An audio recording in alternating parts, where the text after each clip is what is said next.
Now, to reiterate, President Ruto's decision to sign the finance bill on June 26, 2025 came hot on the heels of a day of anger and tragedy.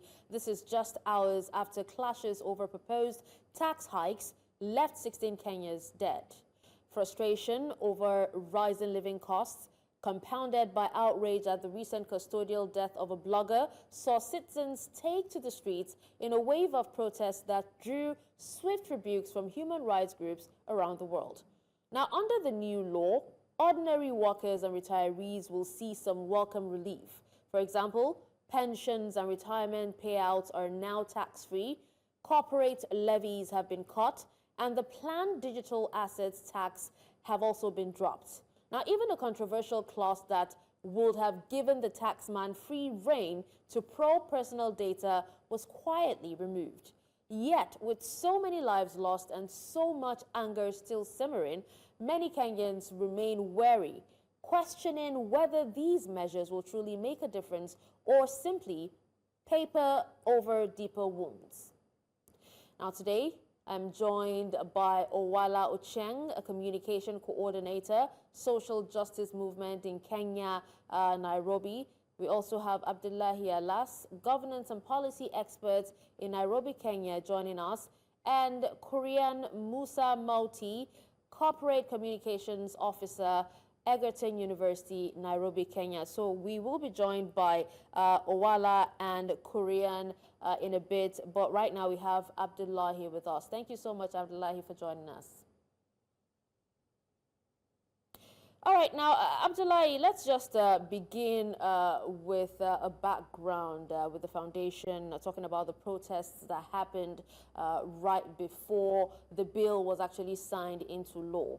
Now, we saw 16 Kenyans killed and over 400 injured in just one day of protests nationwide. And this is another deadly protest on the same issue, whereas last year's anti-tax riots actually saw over 60 deaths.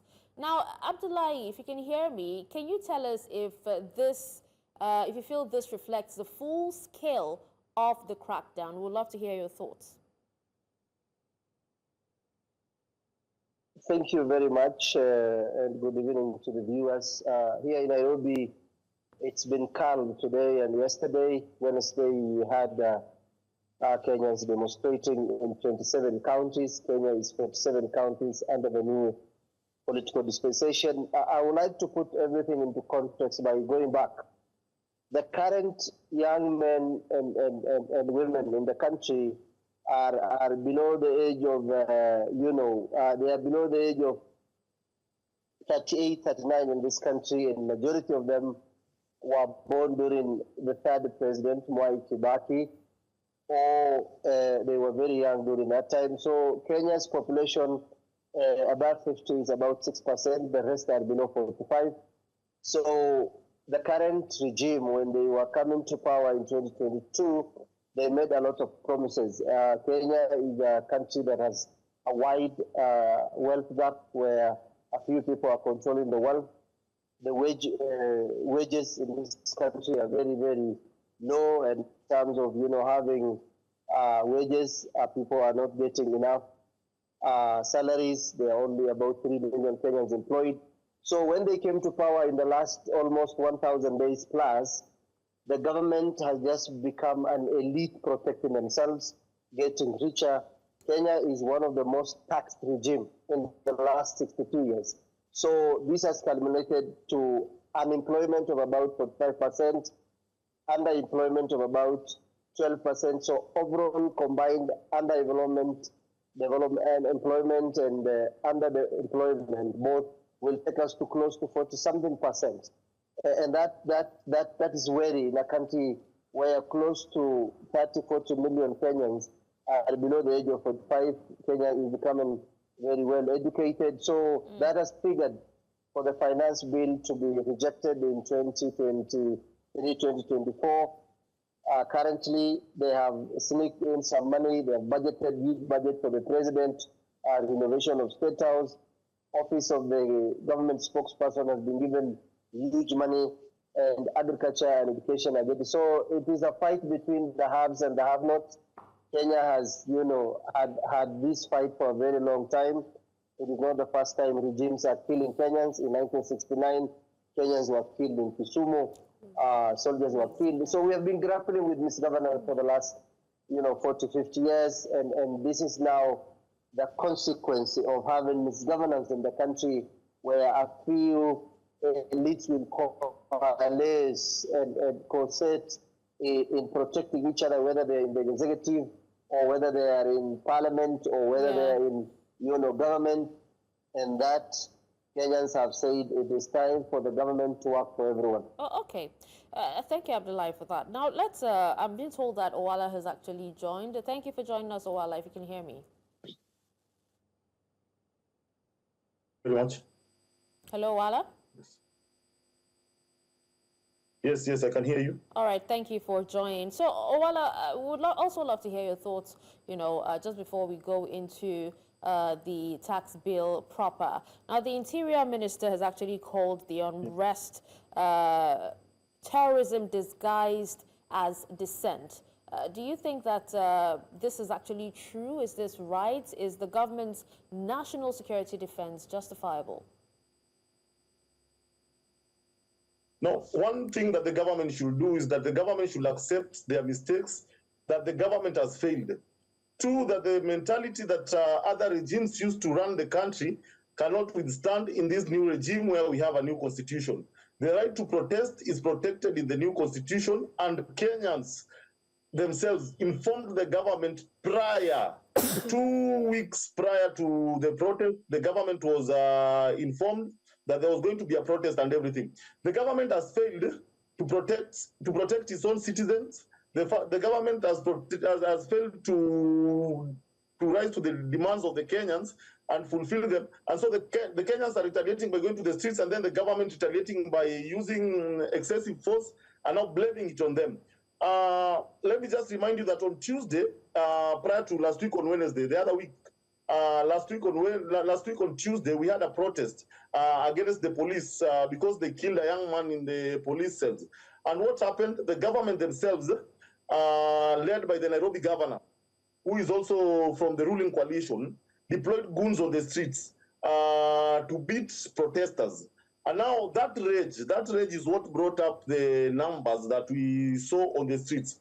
Protesting in Kenya is not wrong, but the government must have a strategy, because opportunists will always be there. The government is trying to blame the citizens for the properties that were damaged and everything.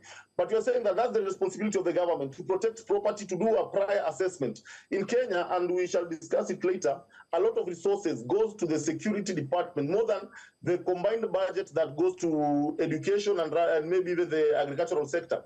If you combine the total resources that the security forces together with the National Intelligence Service get, then they need to do a better job than what they did. They had the information prior, they knew the areas that needed more protection and everything. And we saw the hands of government in last week's protest, where they tried to harm innocent protesters. And even at the moment now, we strongly believe that the government had hand in the goons who are destroying property, and that's the narrative that they are trying to peddle around, that the protest destroyed property.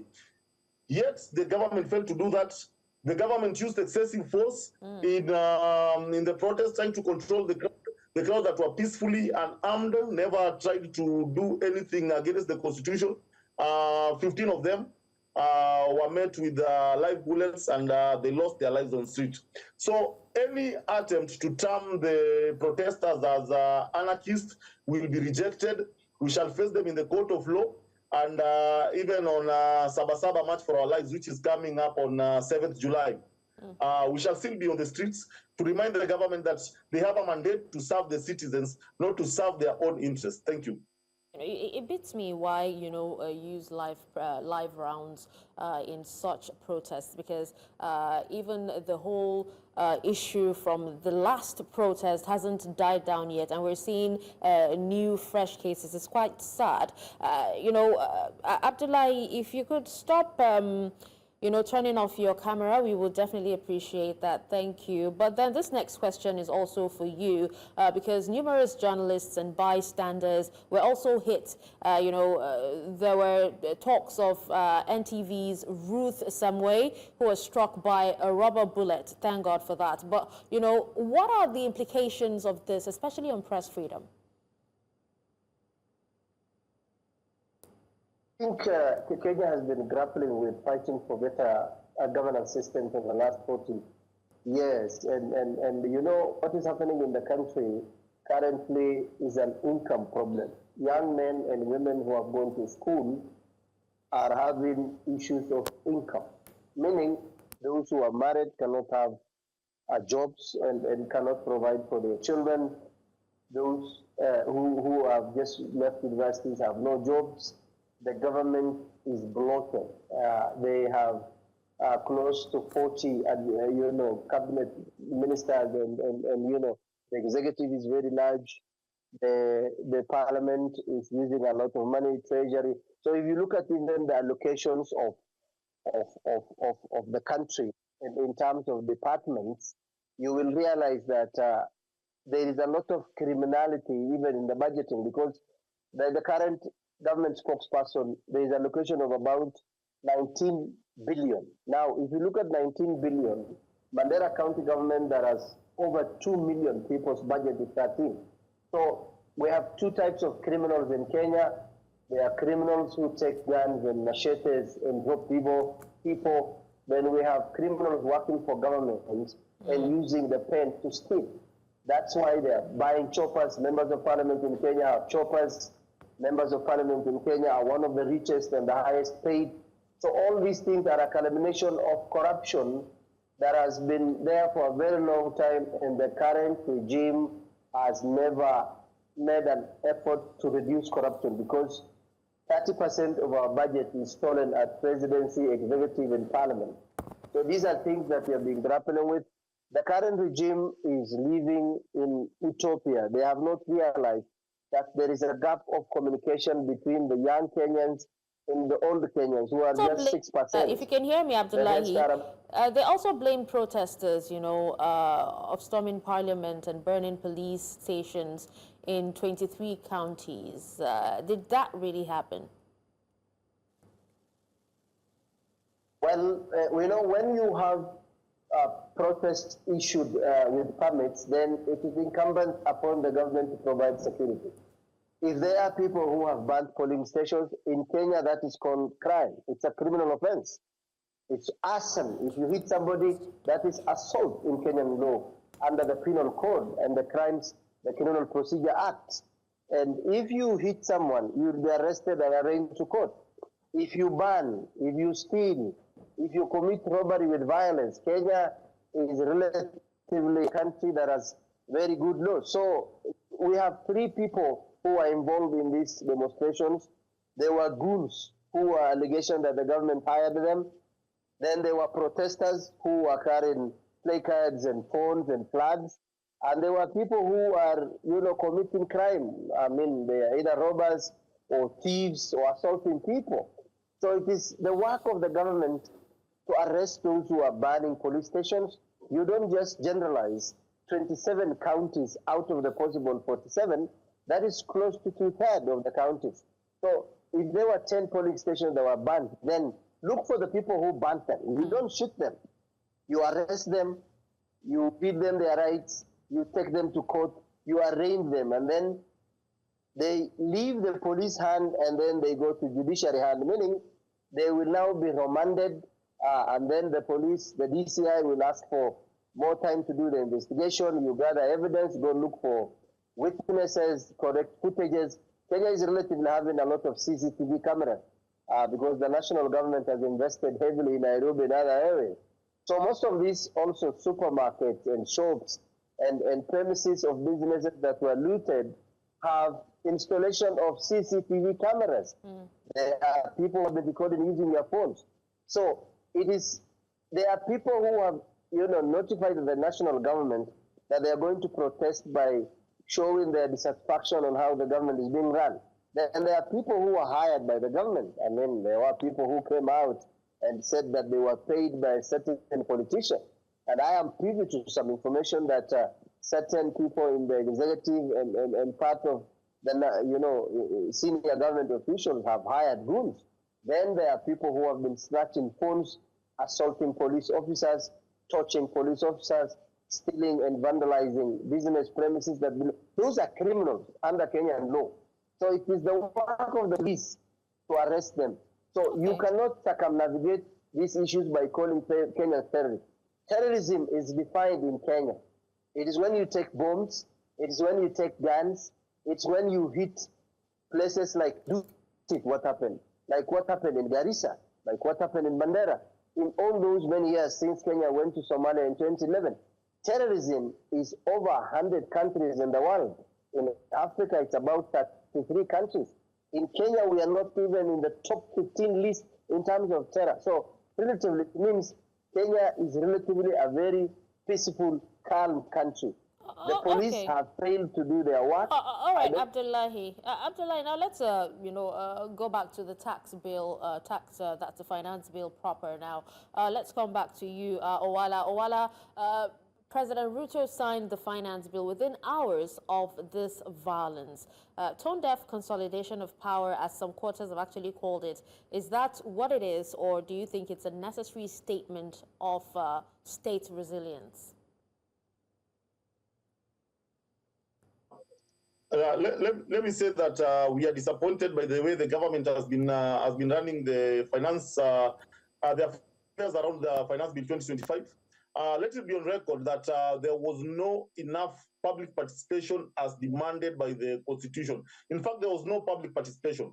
What we saw is the cabinet secretary in charge of finance going to a few media stations and giving his biased opinion, minus opening avenues where people could share their views. And so, as it stands, the Finance Bill 2025, there was no enough public participation. The documents were not shared in advance, and the government stole the opportunity and using the crisis that was there around the death of blogger Albert Ojwang. They used that crisis to pass the Finance Bill. Let me also say that we are retaliating that Kenya Finance Bill 2025 is an extension of IMF and World Bank policies, and we tend to think that the government itself is not in charge. The government themselves are not in charge. Most of the issues that most of the proposals that have been passed in the Finance Bill 2025 are the same proposals. Most of them were the same proposals that were passed, that were in Finance Bill 2024, and a lot of us were questioning, why is IMF giving the government a lot of distance over their debt and everything? And so now we see these proposals coming back again in Finance Bill 2025, and we are very saddened by it. And the president should just declare that maybe he's just holding briefs on behalf of IMF and World Bank.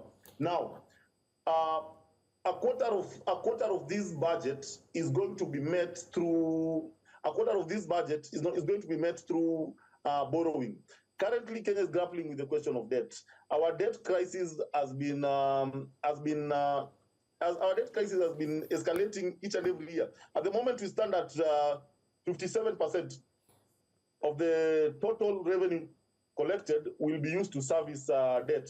And now seeing that a quarter of this finance bill is going to be financed through external borrowing, and we know the consequences of borrowing that comes with conditions, structural adjustments, and such like stuff. We are just worried. Another thing is that the allocation of the budget. There's been a drastic adjustment on allocation, and the allocation around education has been dropped. The other day, people are grappling with the idea that primary school education is going to be done away with. They are not doing away with it immediately, but they have dropped a lot of things that were supporting primary school education. Now, the primary school education, and we know how vital it is having an economy like Kenya, which is a third world economy. The school feeding program has been removed. Parents, the exams that were initially subsidized have not been subsidized, but parents are going to partially contribute towards it. And so these challenges around the primary education, the junior secondary education, which is just an extension of the primary education, has also been, the subsidy has also been reduced. And so parents need to chip into their pocket and see the allocation. The funding of the university students is not guaranteed. Using the new model that they have proposed, the funding of university students that was initially compulsory to all, that was initially accessible to each and every student, not compulsory, but rather accessible to all university students who are willing, now has been removed, and now it is a game of chances that you will fill the form, and then government using its own AI system through assessment will decide who qualifies and who doesn't qualify, and that's a challenge. We also have the issue of attacking the payslip. The working population in Kenya, currently stands at around 38%. Those who are structurally working in the formal sector. These other bunch is a combination of the unemployed peasants and the unemployed peasants and those working in the informal sector. Now, these ones working in the formal sector, there is an attack on their payslip and the mode of taxation, where a lot of benefits that were initially exempted are now being taxed. That's a challenge. On other issues is that the products that were initially zero-rated, those which were very much essential to the local citizens or to the ordinary citizenship, things like sanitary pad, which was zero-rated, now that the zero rating has been removed. Another thing that we see this finance bill proposing is the gradual privatization of state corporations that are seen as not being profitable. And it is listing privatization as a primary key. And we've seen the government coming up with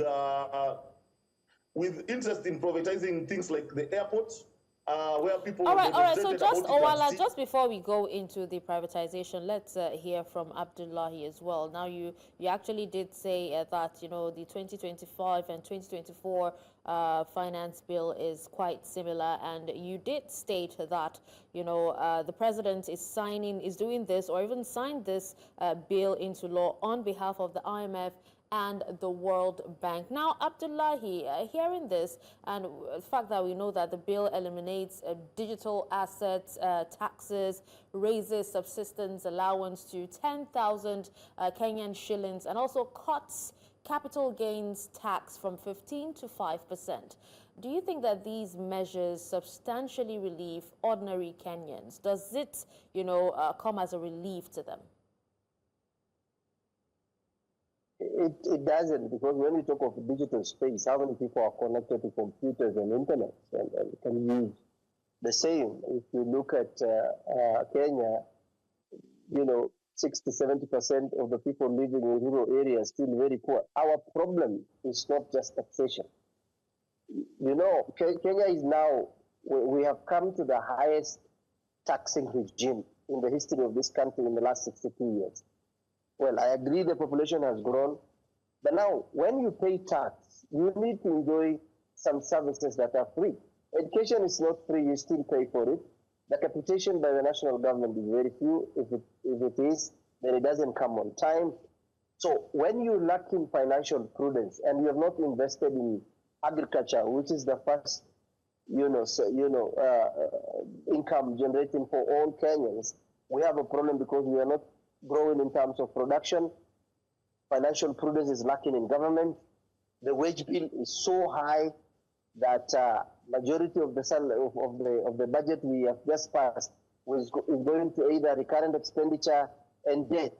You see now there will be no money for circulation, and then currently there is a lot of allegation against the government that we are not using the money through the consolidated fund. That's the main account for the country. They are taking other places, the e-citizen where we pay our money through, a system created by government. The pay bills go to bank accounts. So we have issues of financial discipline in the country where those in government are doing business with government through proxies. When it comes to, as my colleague talked about, public participation, government of Kenya has created gatekeepers, people who will just pass the budget. For you to pass the budget, you must read the budget. It's a very huge document. There are more than 10 departments. You need to look at the current expenditure and whatever they have done. Why will you give the government spokesperson both foreign and domestic travel almost 5 billion? That is close to the entire budget of 2 million people in Kenya. So the leadership in the country is not working for Kenya, and that's why you see what you see. So they are doing business with government through proxies. That is the problem we have. Oh, okay. Now, with that, would actually like to take a quick break. When we come back, Owala and Abdullahi will definitely continue with this conversation. Please stay with us.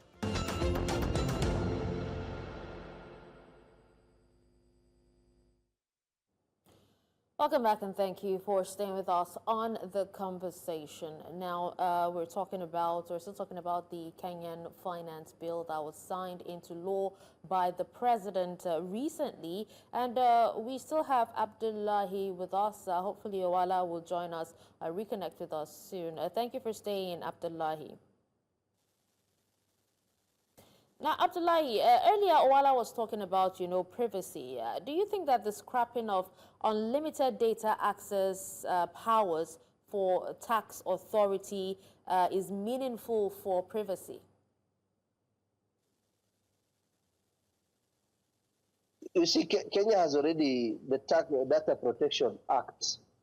And when you talk about privacy or data or digital, these things will work when the government has good intention. It doesn't. Ojwang just posted something about a police officer and he died for it. So how did the data protect him? The problem we have is we have a group of elites coalescing and protecting themselves and using the suffering of the people to benefit themselves. Because what is the essence of paying tax? The essence of paying tax is to coordinate government activities so that people can get services. Today, people of cancer are still dying in hospitals. Those casualties, people who are, having broken limbs and are going to private institutions.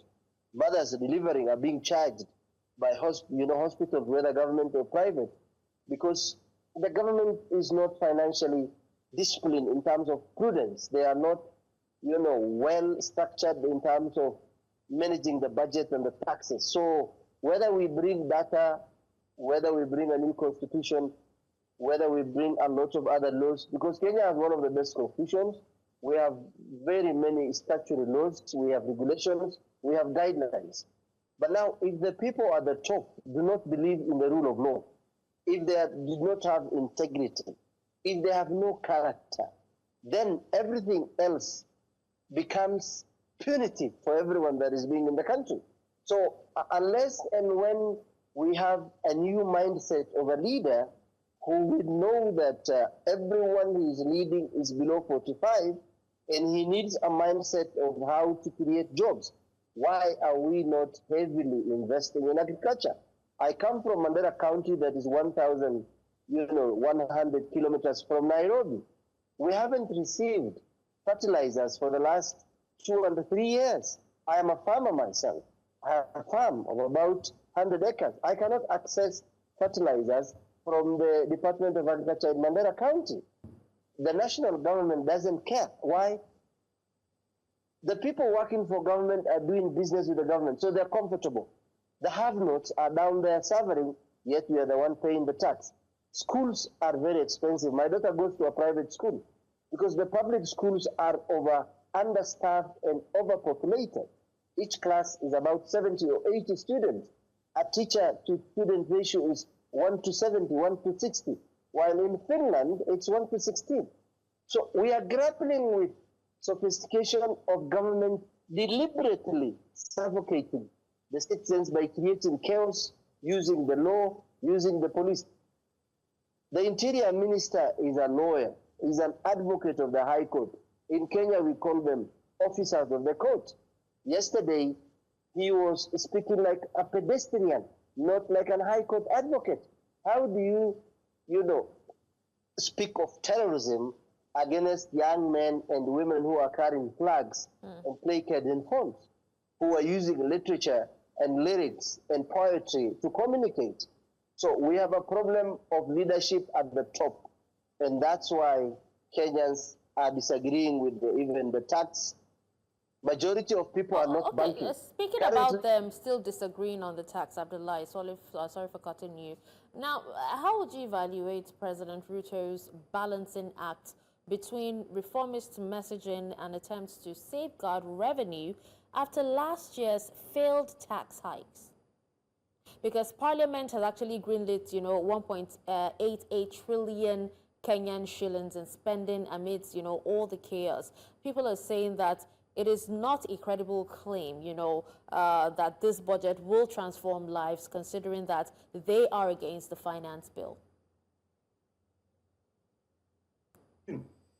how do you transform a country by renovating the state house for the third year and giving them 6 billion, 4 billion, when majority of Kenyans cannot afford food?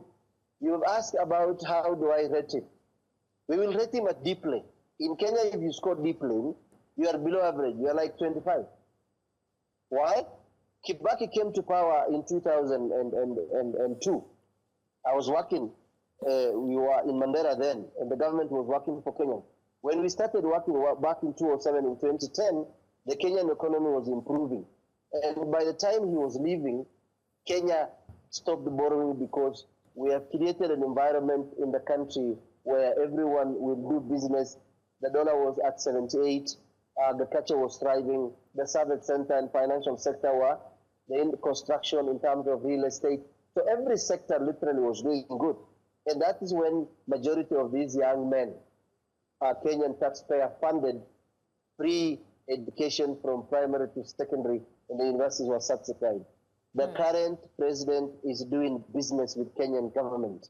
And that's the problem, because if the president came to power and he has never addressed issues of corruption, a former CJ told us that this is a banditry country economy where 30% is stolen at the budget level because they inflate prices by 150%. So if a pen is costing $1 in Kenya, you pay $10 for it. So $9 belongs to the bureaucrats and government. So we have a problem of leadership at the top. The current president cannot invent anything because we are paying tax, yet we are paying for everything else. In terms of, if you look at everything we buy, salary, water bottle, hotel, bank transactions, M-Pesa, we pay almost tax on everything that is in this. We are overtaxed. But the same tax is being used to renovate, to travel. He is the most traveled president in Kenyan history. I think the first 4 presidents combined, Ruto traveled more than them. So there is a lot of wastage. The government is bloated. There is a lot of incompetency because he has chosen loyalty over competency in the country. Okay. All right, now let's hear, Owala's thoughts. I'm told he has rejoined us. Owala, we're talking about Parliament greenlighting 1.88 trillion Kenyan shillings in spending amidst, the whole protest, the chaos, and the fact that the people do not want the tax, that's the finance bill, to become a law. Now, speak to us on this. How credible is the claim that this would actually transform lives? One thing at the moment is that Kenyans are grappling with overtaxation. Overtaxation is the main challenge here, that every aspect of spending, the government is looking on how best it can tax it.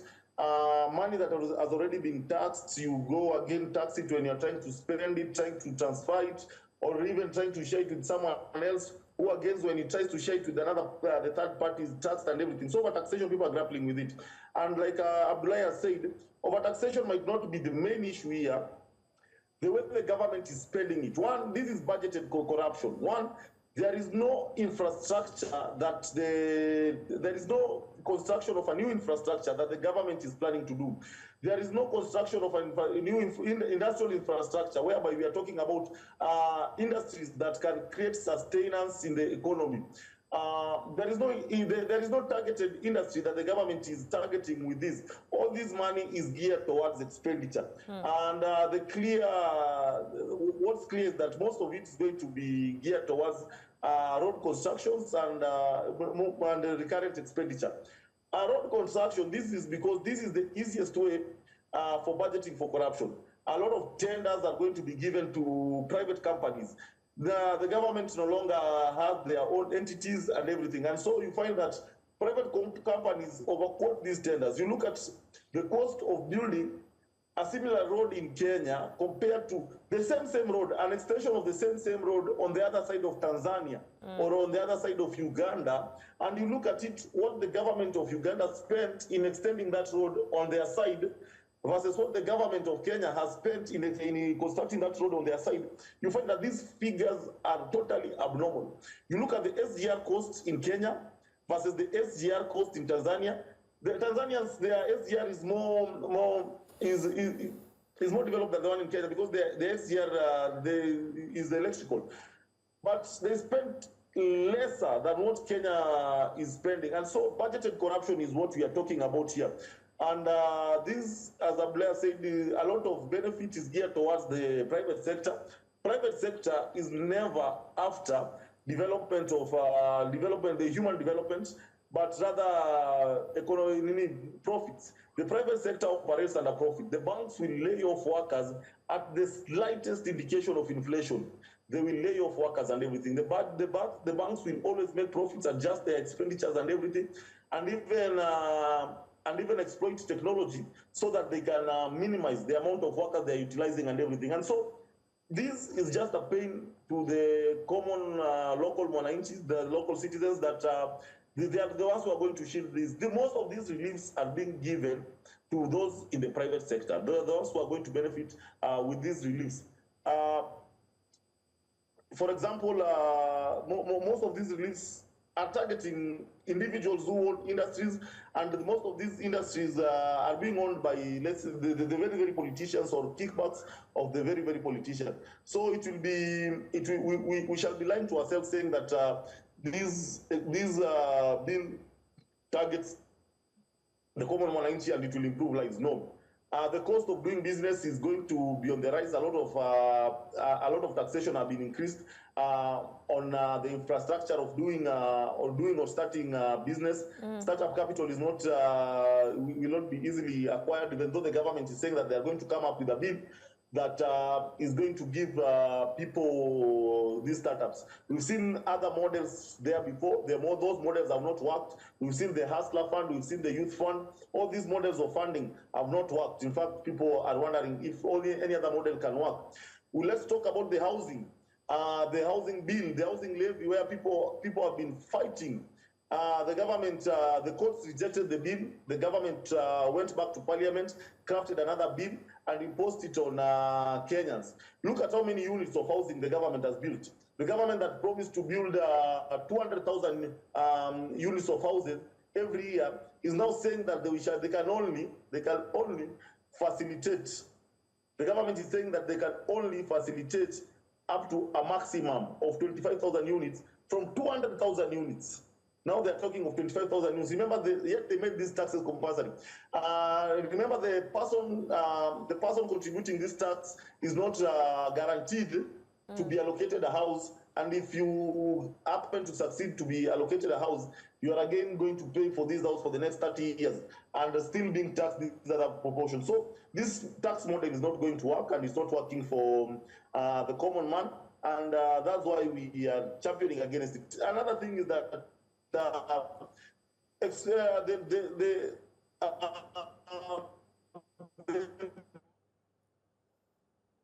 all right. While we're able to reconnect with your audio, let's hear from Abdullahi. Abdullahi, now away from the tax, since we're winding down, the hashtag Ruto must go remains trending and has attracted like over 2 million tweets.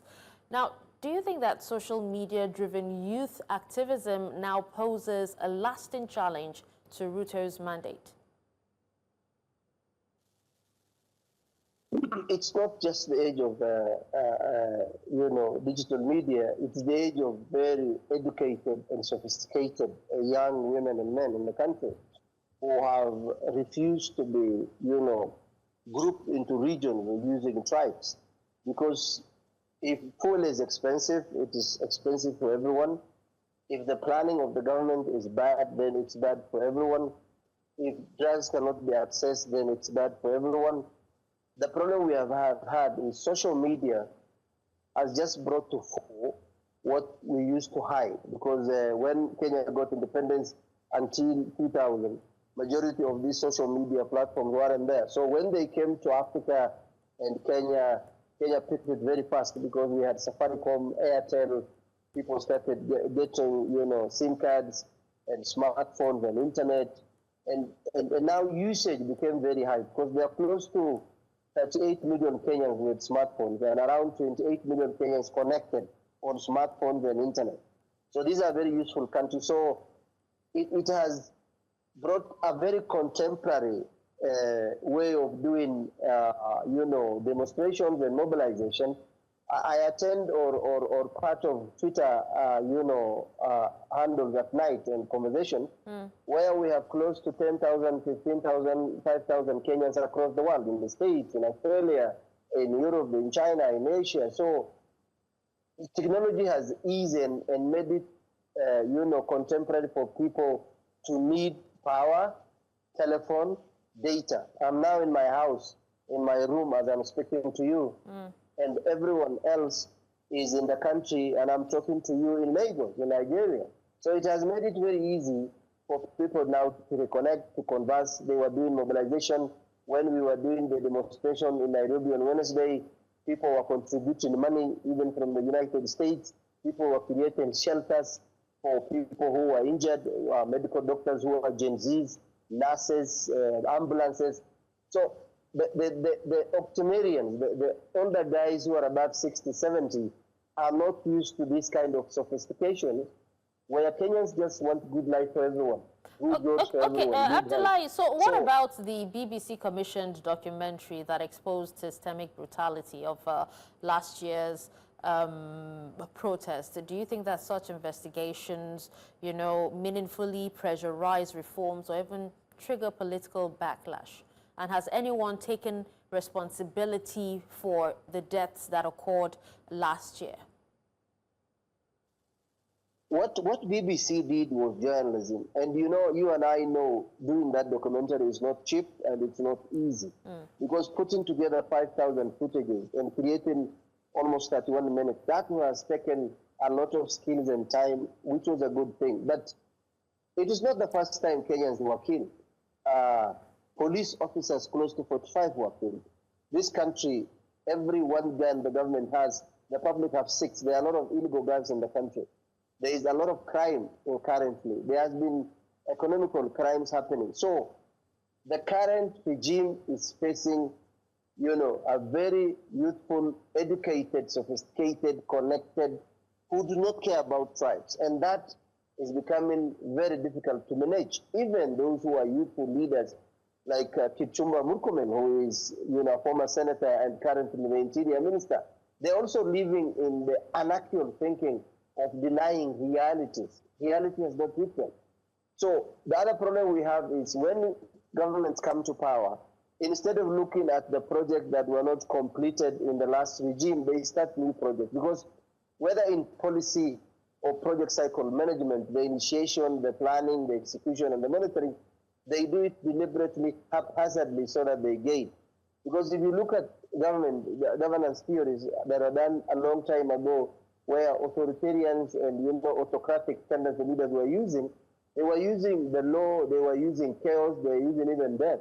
These were tricks that were used by Hitler, they were used by Winston Churchill, they were used in the States, remember? So what is happening is that disconnect between young men who are educated, who want better life for themselves, and a government that leaves. Remember, the current president is a student of YK92 that were mentored by Daniel Torotich Arap Moi, who was the second president of Kenya. And that time, Kenya was going under dictatorial. That cannot work today in Kenya. Okay. Now, we have just 1 minute left. Let's have your final your final take, because in regions like Mombasa, Kisii, Nakuru, and Machakos, multiple deaths and disruptions actually ignited fears of instability. And we would also love to know what the regional leaders are doing about these protests and also the deaths that has actually happened. Go ahead. Leaders cannot do much because even them, they are not getting the allocation from the national government. The way our government is structured, the county government are supposed to receive 15% of the total tax, consolidated fund from the country in terms of the revenue you collect. Then the 85% remain with the national government. They are supposed to be, remitting, money to the counties every month. They have not done for the last 2 months, which means banks, government are taking overdraft from banks.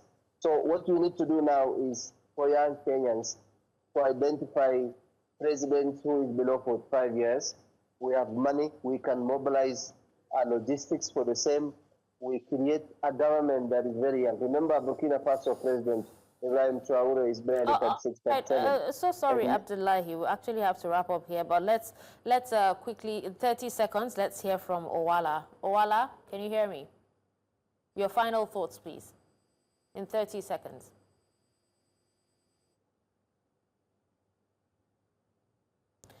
All right, in the absence of Owala, would love to thank you gentlemen for your time and for speaking to us on this very, very, very touchy conversation. Owala Ochieng, Communication Coordinator, Social Justice Movement, Kenya.